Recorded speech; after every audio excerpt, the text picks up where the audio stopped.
It's a beautiful day. Welcome back to you.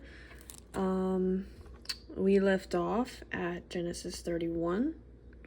So let me just get my little thing to hold the page down or something. I've got my glass pen ready.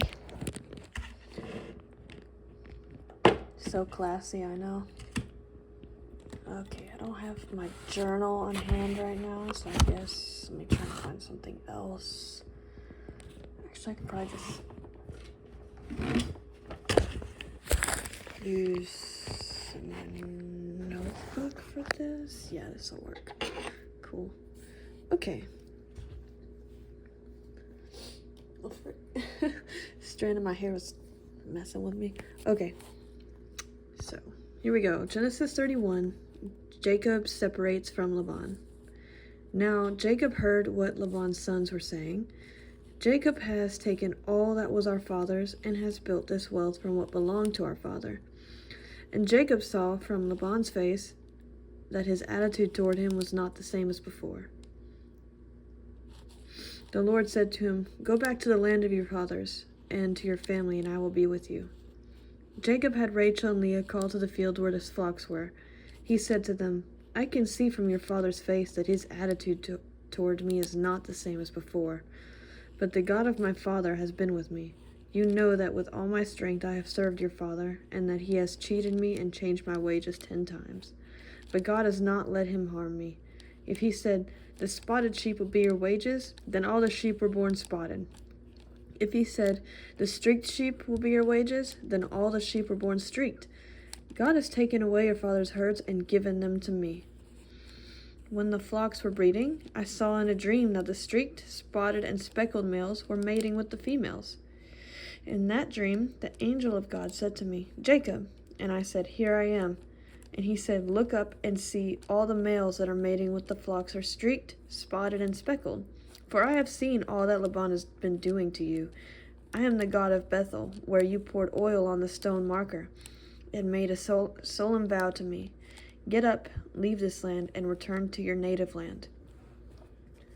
Then Rachel and Leah answered him, 'Do we have any portion or inheritance in our father's family? Are we not regarded by him as outsiders? For he has sold us and has certainly spent our purchase price. In fact, all the wealth that God has taken away from our father belongs to us and our children. So do whatever God has said to you.' So Jacob got up and put his children and wives on the camels. He took all the livestock and possessions he had acquired in Paddan Aram, and he drove his herds to go to the land of Canaan, to his father Isaac. When Laban had gone to shear his sheep, Rachel stole her father's household idols, and Jacob deceived Laban the Aramean, not telling him that he was fleeing. He fled with all his possessions, crossed the Euphrates, and headed for the hill country of Gilead. Let me adjust this really quick. Okay. Laban overtakes Jacob. On the third day, Laban was told that Jacob had fled. So he took his relatives with him, pursued Jacob for 7 days, and overtook him in the hill country of Gilead. But God came to Laban and the Aramean in a dream at night. "Watch yourself," God warned him. "Don't say anything to Jacob, either good or bad." When Laban overtook Jacob, Jacob had pitched his tent in the hill country, and Laban and his relatives also pitched their tents in the hill country of Gilead. Laban said to Jacob, "What have you done? You have deceived me and taken my daughters away like prisoners of war. Why did you secretly flee from me, deceive me, and not tell me? I would have sent you away with joy and singing, with tambourines and lyres, but you didn't even let me kiss my grandchildren and my daughters. You have acted foolishly. I could do you great harm, but last night the God of your father said to me, 'Watch yourself, don't say anything to Jacob, either good or bad.' Now you have gone off because you long for your father's family, but why have you stolen my gods?" Jacob answered, "I was afraid, for I thought you would take your daughters from me by force. If you find your gods with anyone here, he will not live before our relatives. Point out anything that is yours and take it." Jacob did not know that Rachel had stolen the idols. So Laban went into Jacob's tent, Leah's tent, and the tents of the 2 concubines, but he found nothing. When he left Leah's tent, he went into Rachel's tent.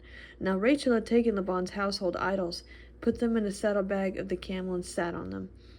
Laban searched the whole tent, but found nothing. She said to her father, "Don't be angry, my lord, that I cannot stand up in your presence. I am having my period." So Laban searched, but could not find the household idols. that was kind of slick. I'm not gonna lie. She shouldn't have taken it, but that was. Oh my gosh. Okay. Jacob's covenant with Laban. Then Jacob became incensed and brought charges against Laban. "What is my crime?" he said to Laban. "What is my sin that you have pursued me? You've searched all my possessions. Have you found anything of yours? Put it here and be for my relatives and yours, and let them decide between the two of us. I've been with you these 20 years. Your ewes and your female goats have not miscarried, and I have not eaten the rams from your flock. I did not bring you any of the flock torn by wild beasts. I myself bore the loss.